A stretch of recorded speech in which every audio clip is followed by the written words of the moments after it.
A determinant is chosen at random from the set of all determinants of order 2 with elements 0 or 1 only.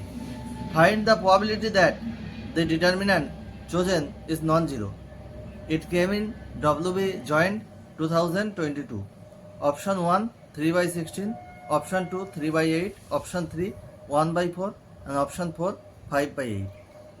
Since the determinant is of order 2 by 2 and each element is 0 or 1 only, it is given.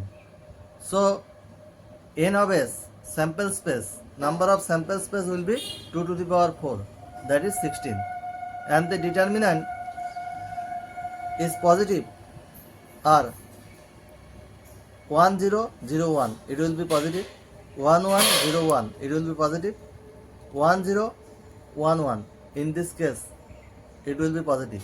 So in these three cases the determinant will be positive.